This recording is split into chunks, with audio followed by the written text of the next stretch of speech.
Hi, it's Jesse Zeman, Executive Director of the BC Wildlife Federation. Member update towards the end of July 2023.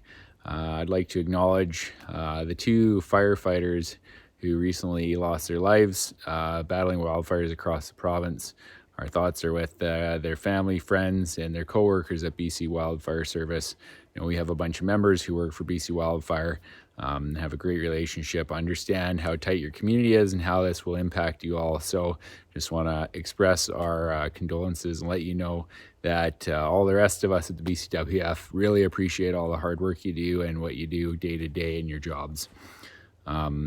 Next thing, the province has their grizzly bear stewardship plan and grizzly bear viewing plan out for public review. BCWF is working on a response right now.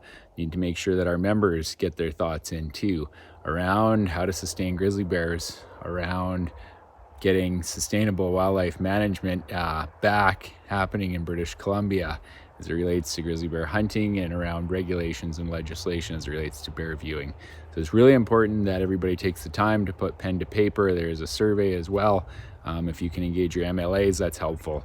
Over the last few years, we've definitely noticed, engaging with a number of nations who we've worked with, that there is an interest in getting licensed hunting back for grizzly bears in the province of British Columbia, and that there are a ton of people who really aren't thrilled with the province's approach. So make sure your voice is heard. In the world of education and courses, we have a whole bunch more going on this summer and into this fall. The Becoming an Outdoors Woman program, September 22nd to 24th in Squamish, BC, has been announced. It's filling up rapidly. We already have 21 people signed up. It's going to be an awesome course, great venue, awesome instructors. If you're interested in taking bow, I would definitely recommend signing up for this one. We also have a women's only core program August 12th and 13th at the BCWF office. Thanks to Silvercore for putting that on. We have had a lot of correspondence from women who have said we'd like our own course, and so we're putting it on. I'd also like to give a shout out. 8 more of our team members in the BCWF office recently got their RPAL and their PALs, so great work, team. Also in education, we have the Learn to Hunt, Learn to Fish series. July 29th, we're going to have an online butchering course with Stan Troyer from Prince George. So if you're interested in that, that's another one that's been brought up by our members saying this is something we want to see, so now we're giving it to you. Learn to Fish, we had Beverly Rice and Sarah Bellows recently put on a Women on the Water course. Awesome job, really appreciate it. Also in the world of education, Mike Langer with the Kitimat Rod and Gun Club just put together a paper on fisher trapping management and sustainable fisher boxes. So we'll share that in the member update. Wild Kids Camp, I'd love to say there's room in all of them that are happening across the province, but they've been sold out for months. That's all happening. Great work, Chris and team. We're already getting a lot of positive feedback for the camps that happen in the Lower Mainland, and I know everybody's up in the Okanagan here shortly. In the world of fishing, some really positive news coming out of the east side of Vancouver Island, out in the Salish Sea. People are saying the coho fishing is as good as it's been ever, like for the last 3 decades, getting all kinds of positive reports. So that's awesome. On the flip side, a bunch of last minute changes by DFO.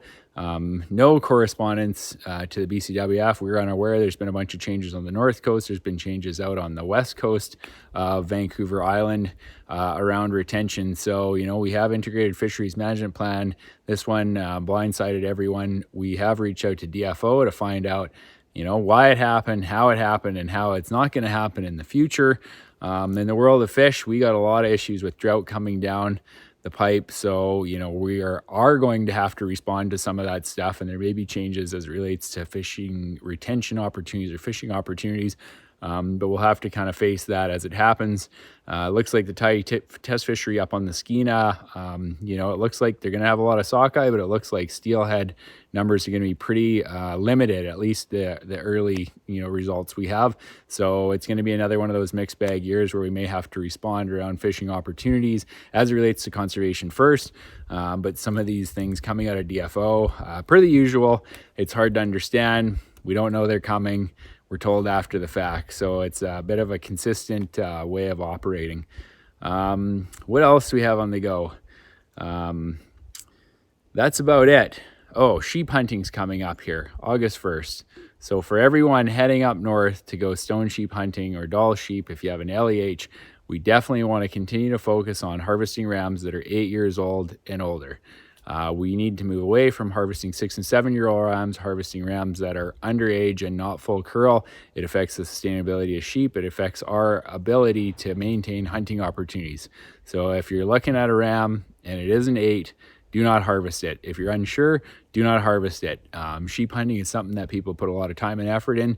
We really want to make sure that we get it right so we can maintain these hunting opportunities in the future. And then I guess the last thing for this month, well, 2 more things. We have a member get member campaign going on, and we've signed up a bunch of new members. Really great to see, appreciate everything that you're all doing. And then I just want to acknowledge all of the support that we had from our membership and our volunteers over the last 2 months. We've run dozens, like over 50 different events. We're a volunteer run organization. I know we're going to have people out changing Scientific mule deer cameras as well. Thanks for all that you do. This organization is just doing phenomenal work, you know, putting tens of millions of dollars worth of projects on the ground every year. Keep up the great work. We appreciate what you're doing. Thanks a lot. Talk to you in a few weeks.